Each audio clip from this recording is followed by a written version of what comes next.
Estamos começando o Pisa Fundo na última chance. E eu estou aqui junto com o Matheus Milânio. Olá, Matheus. Fala, Luciano, tudo bem? Olá aos nossos amigos do Pisa Fundo e vamos falar de muita velocidade hoje. Exatamente. Olha aí, pessoal, o Pisa Fundo última chance, como é que é, tá? O quadro Pisa Fundo do programa Mega Esportes, agora ele vem para o YouTube também. Então, nós vamos fazer vários programas temáticos. O Na Última Chance vai tratar daqueles campeonatos que foram terminados, ou vamos dizer assim, decididos, na verdade, né? Decididos na última etapa. Terminar, todos terminam, né, pessoal? Então, antes de mais nada, não esqueçam de se inscrever no canal, se você não é inscrito, curtir o vídeo, que isso é muito importante para a gente, ajuda na sequência desse trabalho aqui que a gente faz no Mega Esportes. Matheus, vamos tratar de quais campeonatos hoje? Hoje nós vamos tratar dos campeonatos de 2016, 2014 e 2012. Vamos falar dessa rivalidade, principalmente Hamilton e Rosberg na era Mercedes. Hamilton e Rosberg foram até a última corrida em 16, que foi em Abu Dhabi, em 14 também em Abu Dhabi, e no terceiro bloco vamos falar da rivalidade Vettel-Alonso, que decidiu o campeonato de 2012 aqui no GP do Brasil. É isso, né? Isso mesmo. Vamos pedir também ao pessoal aí que... Bom, pedir para se inscrever no YouTube a gente já pediu, né? Mas quem estiver nos ouvindo, né, pode também se inscrever no nosso show ali do Spreaker ali, ou de todos os agregadores de podcast, porque também vai uma versão de áudio desse programa. Mas, Matheus, vamos lá, vamos começar então de trás para frente, né? É bom esclarecer isso para o pessoal, que o próximo programa nós vamos tratar dos 3 campeonatos que foram decididos na última corrida antes de 2012, né? Nós vamos começar então do mais recente para o mais antigo, é isso, né?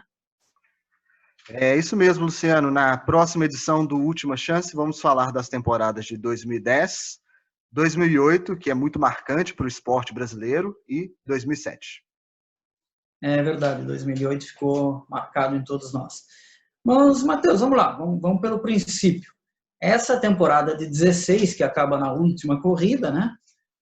Dá para a gente dizer que ela começa ainda na de 2015, né? Quando, com o Hamilton já campeão, o Rosberg consegue vencer todas as últimas etapas.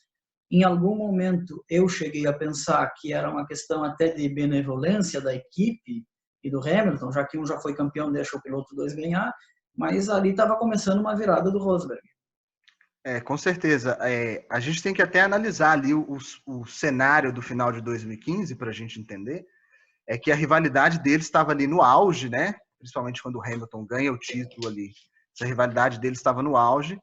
Óbvio que ali o Hamilton relaxou depois que ganhou o título, mas a gente viu que o Rosberg foi muito empenhado para aquele final de campeonato para provar algum ponto para a equipe, né? E me parece, guardada as devidas proporções, porque falar isso agora parece um absurdo, o cara já foi campeão. Mas, naquela época, a gente meio que tinha uma impressão do Rosberg como o Bottas hoje, né? Será que ele consegue um dia ganhar do Hamilton? Era isso que a gente pensava. Sim, sim. E até pela trajetória dele, que assim, antes da Mercedes, teve algumas, conquistou até um pódio com Williams, mas assim, era uma trajetória de um piloto regular, né? Apenas regular. É verdade. Mas aí, termina então o ano de 2015, começamos 2016.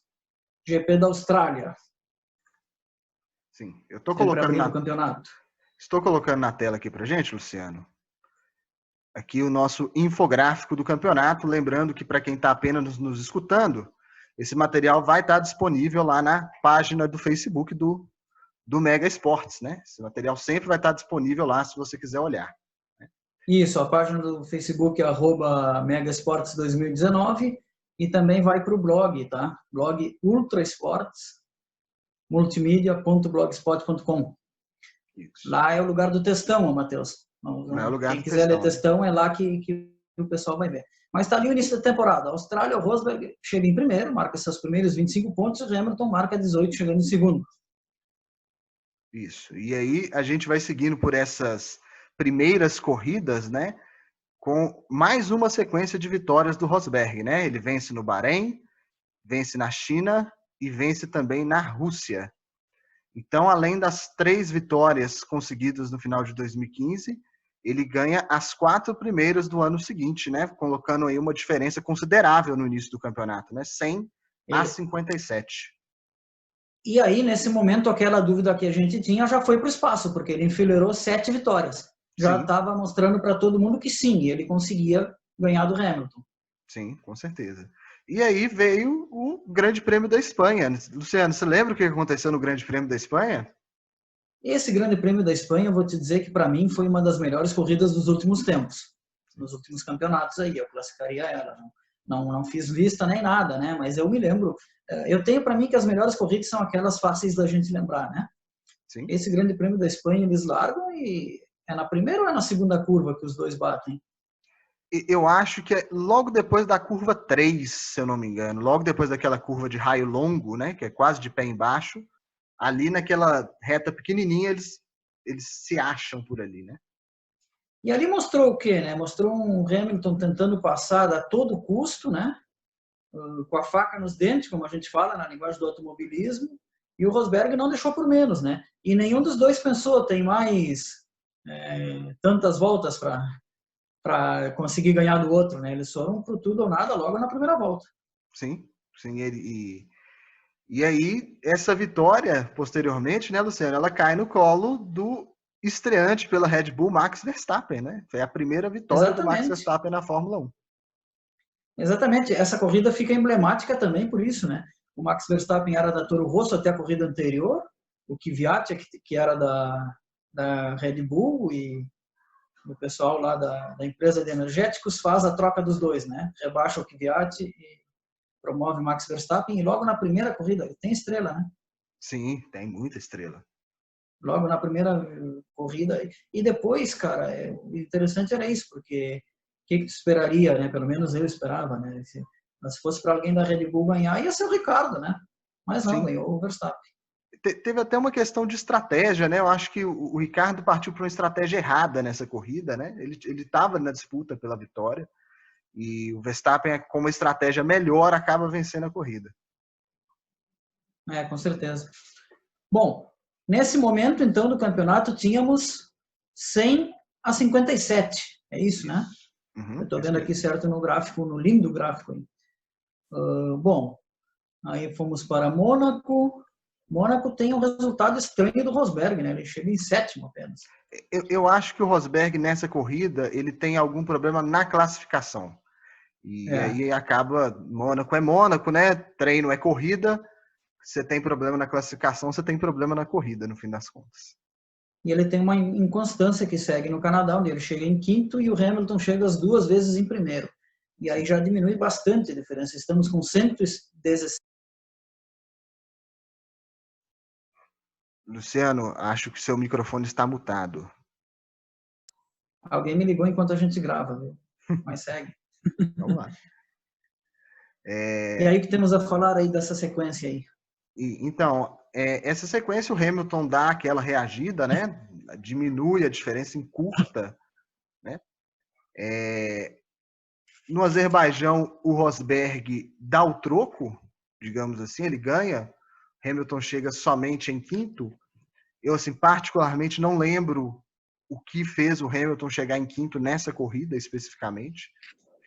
E aí, Luciano, a gente chega no Grande Prêmio da Áustria, que é um outro ponto importante da temporada, né? Um outro marco dessa temporada, Luciano. Você lembra o que aconteceu na última volta do Grande Prêmio da Áustria de 2016? Foi parecida com a primeira do Grande Prêmio da Espanha, né?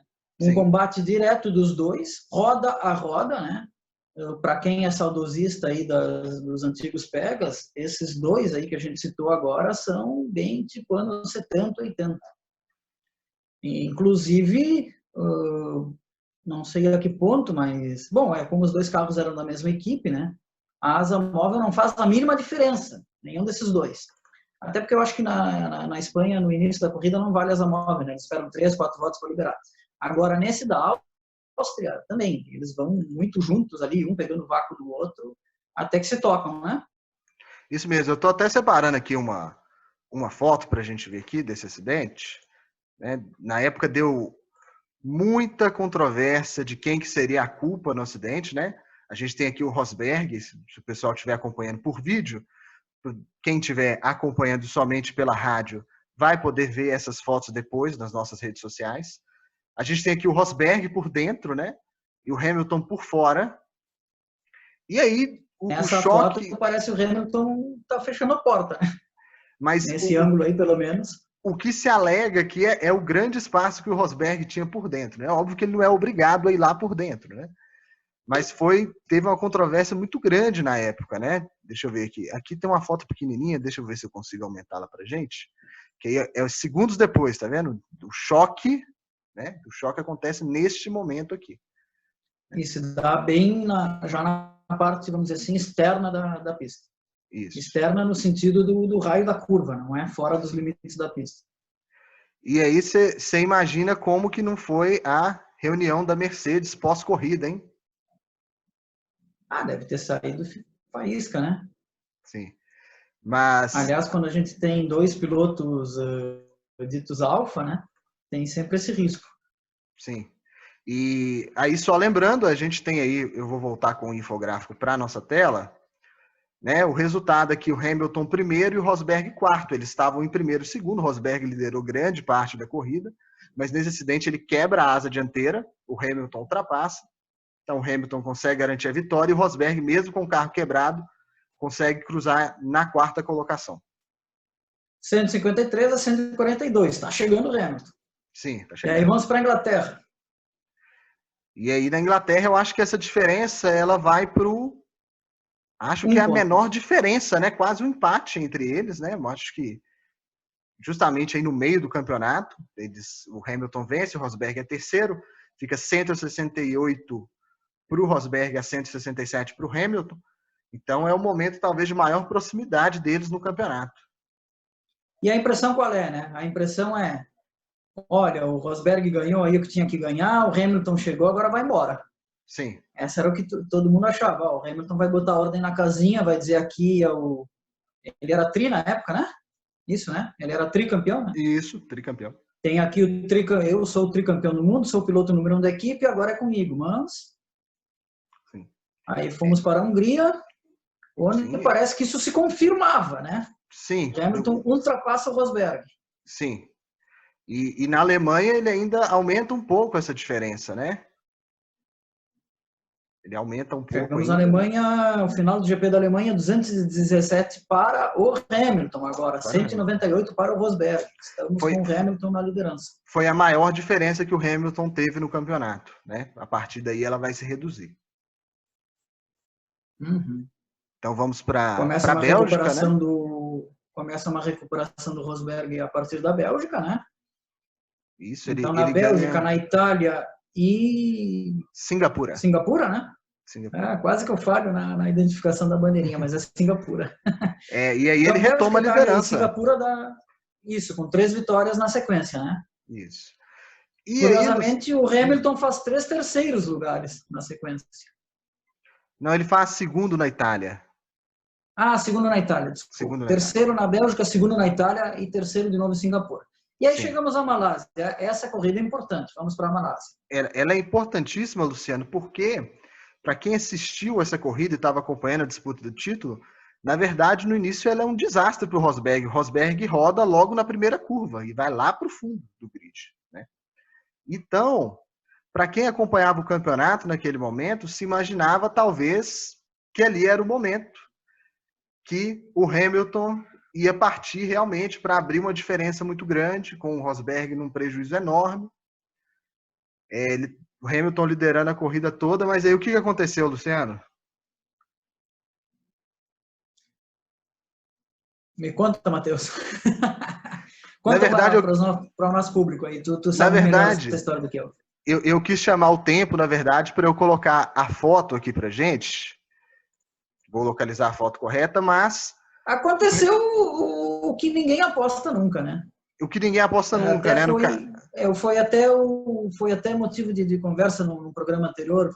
que o Raul participou com a gente, que a gente Sim, dizia, olha, nos anos 80 isso era comum, agora nos anos 2010 não é comum, que foi sim, quebrar motor, né? sim. Então, já até localizei a foto aqui para a gente ver, né? E é a quebra de motor do Hamilton, né? Assim, não estava faltando muito para o final da corrida, mas faltava aí por volta de umas 12 voltas, né? Ele na liderança. Com certeza ele reassumiria a liderança do campeonato. E isso, obviamente, influi na dinâmica do restante do campeonato, né? Dá ao Rosberg um fator que ele ainda não tinha tido, e não é nesse campeonato, não tinha tido nunca no enfrentamento contra o Hamilton, um fator de um pouco mais de tranquilidade, um fator de poder administrar, de não ter que correr todas as corridas contra ele com a faca nos dentes, né? A partir Sim. daí ele consegue ter a vantagem de poder administrar e coloca o Hamilton no compromisso de correr sempre com a faca nos dentes. E o Hamilton corre sempre com a faca nos dentes, isso que é o legal. Sim, sim. E aí, então, esse grande prêmio, a gente, óbvio, aí o Hamilton na época, ele deu até algumas declarações insinuando, porque ele teve alguns problemas de motor não em corrida, em 2016, em treinos, falando que os problemas sempre aconteciam com ele, e até colocando em dúvida assim, se não havia um favorecimento para o Rosberg naquele ano. Mas, Sim, assim, passamos aí a ver um Hamilton que nós não conhecíamos ainda, era um Hamilton chorão. sim, sim. E a gente sabe, né, Luciano? A gente vai contar outras histórias que quebras influenciam o campeonato. A gente vai ver pilotos que perderam campeonatos por quebra de motor. Não, não é uma exclusividade só do Hamilton, né? O meu ídolo, Matheus, perdeu um campeonato porque furou o pneu do companheiro dele, não foi nem o dele. Pois é. São, Essa corrida passou agora há pouco, 86, né, que vai Juan, ser tema da nossa série, né? Juan Manuel Fangio diria que carreiras são carreiras, né? Corridas são corridas e faz Exatamente, parte. exatamente. Mas aí, depois da Malásia, vem Japão, Rosberg ganha, Hamilton é terceiro. E a partir daí temos então 4 provas para o fim. O placar está 313 para o Rosberg e 280 para o Hamilton. E ainda temos para correr Estados Unidos, México, Brasil e Abu Dhabi.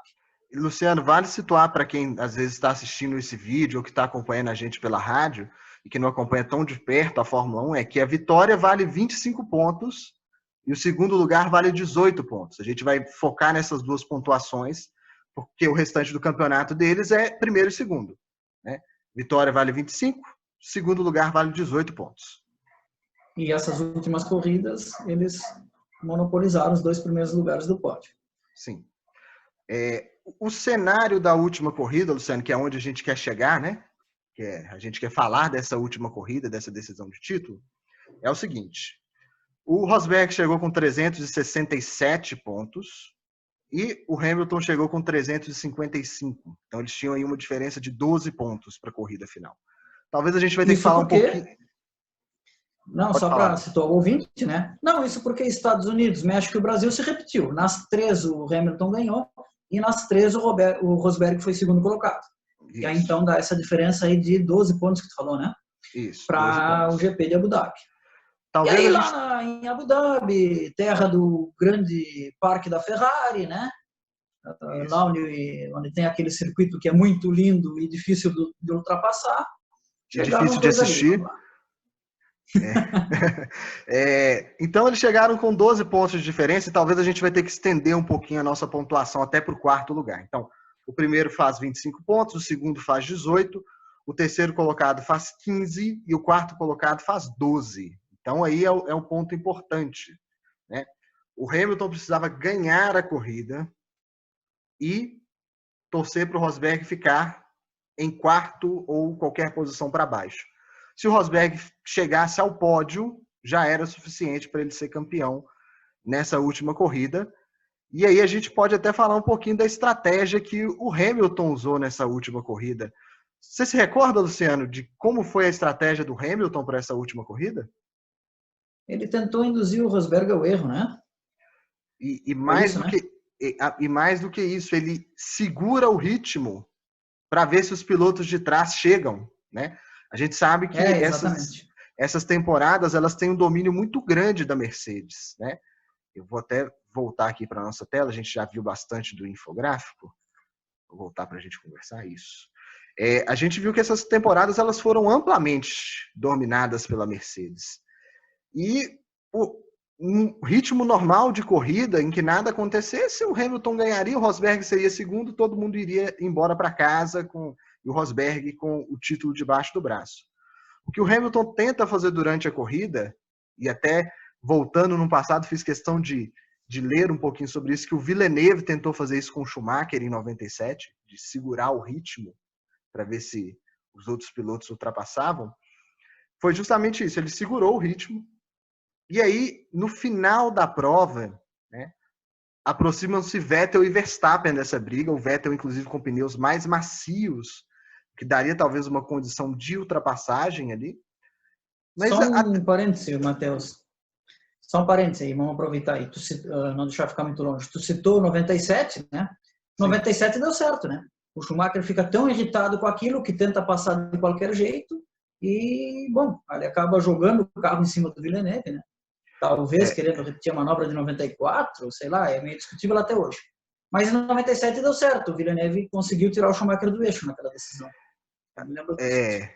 Não, assim, a gente vai poder falar sobre isso num dos próximos episódios, né, na nossa cronologia, mas a gente com certeza vai falar de 1997. Sim, porque essa também era a última, né? Sim, era a última corrida. Porque 97 também era a última, e era na Espanha. Sim. Então, aliás, eu acho que deve ter sido a última vez que a última foi na Europa, né? Possivelmente. Acredito que sim, que depois já o Hakkinen e o Schumacher ganham já no Japão, né? São campeões do Japão. Não, e nem nessa época não era comum a última ser na Europa. Deve ter um motivo para isso.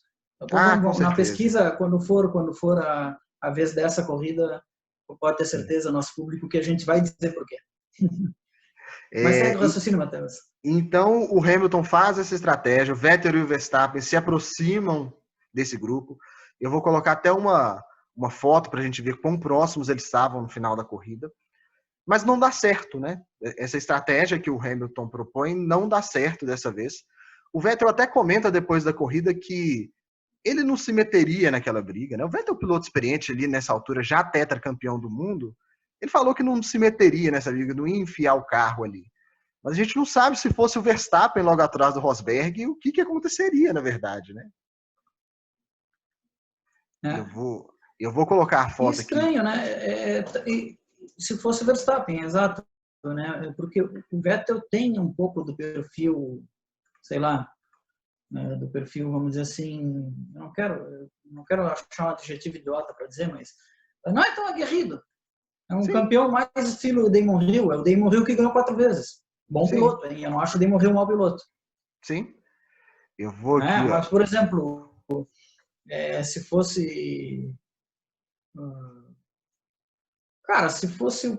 Acho que o Prost se comportaria como Vettel e o Senna e o Piquet como Verstappen, para a galera da minha idade ter... Possivelmente. E aí tem até uma foto... chegado, os 4 na foto, né? Isso, os 4 na foto, né? Então, assim, o Hamilton tentou até o final segurar, a equipe estava no rádio falando para ele acelerar o ritmo, né? Mas ele desobedeceu. Era uma estratégia, assim, tá dentro ainda do limite de esportividade, né? Apesar de ser uma estratégia pouco comum, já que o objetivo da Fórmula 1 é ser o mais rápido possível, né? Mas era valendo um título mundial, né? Então, assim, foi uma tentativa. Mas é interessante você falar isso, porque, na verdade, o objetivo da Fórmula 1 é ser o mais rápido e constante. Sim. Porque se fosse... Uma vez eu escutei se eu não me engano, foi o próprio Edgar Melo Filho, né? E se ele falou, eu não sou ninguém para dizer o contrário do que ele fala, por favor, esse cara sabe tudo. Mas ele disse assim, se fosse só a velocidade, daí é dragster, entendeu? Sim, com Tem certeza. que ser veloz e constante. Sim. Veloz e dragster, para quem nos acompanha não é tão ligado em automobilismo, é aqueles carros compridões que disputam só na reta, né? Chegam a quase 400 por hora, sabia? Ou mais até. Mas aí os 4 chegaram na mesma foto. Isso é legal, né, meu? Poucas vezes na história tu tem isso. Sim. E aí o campeonato fecha, né? A gente tem lá a última bandeirinha lá de Abu Dhabi, mas para quem estiver na rádio a gente vai falar, o Rosberg fecha o campeonato com 385 pontos e o Hamilton com 380, né? Então eles fecham bem pertinho, né? No fim das contas, e era uma estratégia que o Hamilton estava tentando até o final para ganhar o campeonato. E tu vê, isso é um trabalho que a gente pode fazer mais para frente para mostrar, mas é uma pontuação que pontua até o 10º. O primeiro faz 25, o segundo 18. Chegar com 5 pontos é quase nada. É num campeonato de futebol que 3 pontos vale a vitória e 1 empate, tu ganhar por 1. É praticamente a mesma coisa. Sim, numa proporção, se eu não me engano, no sistema de pontuação utilizado anteriormente, seria como se fossem 2 pontos de diferença, né? No sistema onde a vitória valia 10, o segundo valia 8. Seria uma diferença de 2 pontos. O sistema lá dos anos nada. 80 e 90. É o sistema lá dos anos 80 e 90, tu está dizendo, porque tem um intermediário entre os dois, né? Sim. Teve uma época que até o 8º pontuou. Isso mesmo. Então, é uma diferença mínima, assim. Óbvio que a gente tem que analisar aí circunstâncias do campeonato, né? Teve a quebra de motor que querendo ou não, fez o Rosberg abrir uma diferença, parte, mas né, Matheus? é parte do esporte. Né? Aí é coisa de torcida, Quem é torcedor de um vai reclamar que o motor quebrou e o torcedor do outro vai dizer que é do jogo, é da corrida. Sim. Não, que nem quando do jogo. Tu discute um clássico de futebol com teu amigo e o teu time ganhou porque um do time dele foi expulso e ele te diz, só porque expulsaram um. Sim, mas isso é do jogo. Sim. E isso aí, Luciano, o título do Rosberg, ele culmina, né, poucos dias depois com uma... Assim, eu não esperava particularmente, né, que foi com a aposentadoria dele, né? Ele decide Ninguém esperava, né? Ninguém esperava. E aí são 2 fatos que culminam, que é fantástico, porque um nos envolve. Né? Poucos dias depois o Rosberg anuncia sua aposentadoria, né?